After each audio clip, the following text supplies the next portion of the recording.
The present age of Salil's mother is 3 times Salil's present age. ठीक है, जो सलील के माँ का एज है वो सलील से 3 टाइम्स ज़्यादा है। ठीक है, पहले तो हम इस क्वेश्चन में से पहले निकाल देते हैं दिया क्या हुआ है।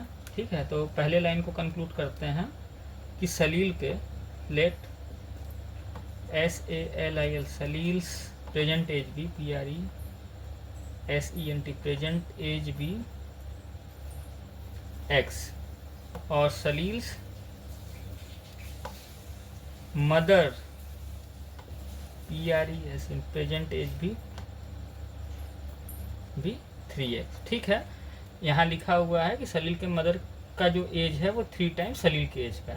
After 5 year there ages will be add up to 70। 5 साल के बाद, जैसे ये x ईयर है, ये 3x ईयर्स है, तो 5 साल के बाद क्या होगा कि उनके दोनों के एज का जो सम होगा, इनके एज और इनके एज का, वो 70 ईयर्स के बराबर होगा। ठीक है, तो हमको पता करना है उनका प्रेजेंट एज क्या है। तो हम लोग प्रेजेंट एज तो ये मान लिए। अब अकॉर्डिंग टू क्वेश्चन के मुताबिक क्या है, अब यहाँ समझने वाली चीज़ है कि अगर इनके एज और इनके एज में मान लीजिए कि इसको और इसको हम लोग ऐड करते हैं, ठीक है, और इक्वल टू 70 लिखते हैं, तो अब होगा क्या कि यहाँ पे क्या होगा, 5 साल के बाद बोला तो अब ऐसा नहीं करना कि ऐसे 5 साल ऐड करना है।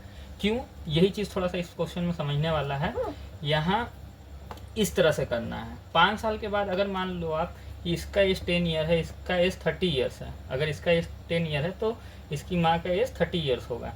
तो 5 साल के बाद तो ये 10 प्लस 5 15 हो जाएगा और ये 30 प्लस 5 35 हो जाएगा। तो इसका मतलब क्या होगा कि इक्वेशन हमारा कुछ इस तरह से बनेगा, x plus 5 plus 3x plus 5। इसका मतलब क्या हुआ कि ऐसे मान लेते हैं कि अगर इनका एज 10 है तो 5 साल के बाद ये 15 ईयर का हो जाएगा, और इनका एज 30 है तो ये 35 ईयर्स की हो जाएंगी। तो after 5 year there ages will B 70 years. तो ये जो बना इक्वेशन, ये करेक्ट इक्वेशन है एक्चुअली। ठीक है, ये थोड़ी सी अंडरस्टैंडिंग के लिए है। अब हम इसको सॉल्व करेंगे तो हमको आंसर मिल जाएगा। अगर हम इस ब्रैकेट को खोलें तो ये आ जाएगा 4x plus 10 equal to 70, 4x equal to 60 और x इक्वल टू 50। तो हमारे पास x का वैल्यू 15 आया। अब हमको क्या करना है कि अब x का वैल्यू हमारे पास 15 आया, तो हम सलील्स के प्रेजेंट एज में x की वैल्यू रखेंगे। तो सलील्स एज भी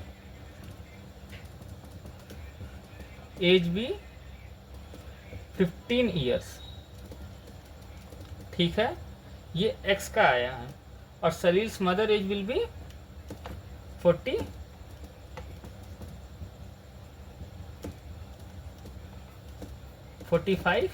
ईयर्स। ठीक है, तो ये बात क्लियर है। तो हमारा ये सॉल्व होगा। तो इस चीज़ को थोड़ा सा ध्यान दीजिएगा कि ये जो x निकला ये प्रेजेंट एज निकला है, और 5 साल के बाद इनका जब देखो, अब इसको अब होता क्या, हमेशा मैथ को चेक भी किया जाता क्रॉस चेक कि सही है कि नहीं है। हमारे पास x की वैल्यू आई तो ये 15 है और ये 45 है।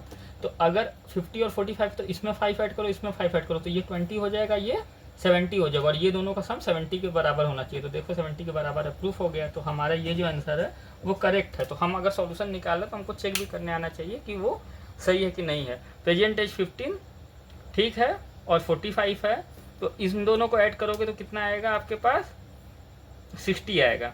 लेकिन 5 साल के बाद ये 20 ईयर्स के हो जाएंगे और इनकी माँ 50 ईयर्स की हो जाएंगी, तो दोनों का ऐड 70 आ रहा। तो ये क्वेश्चन हमारा सही है। ठीक है।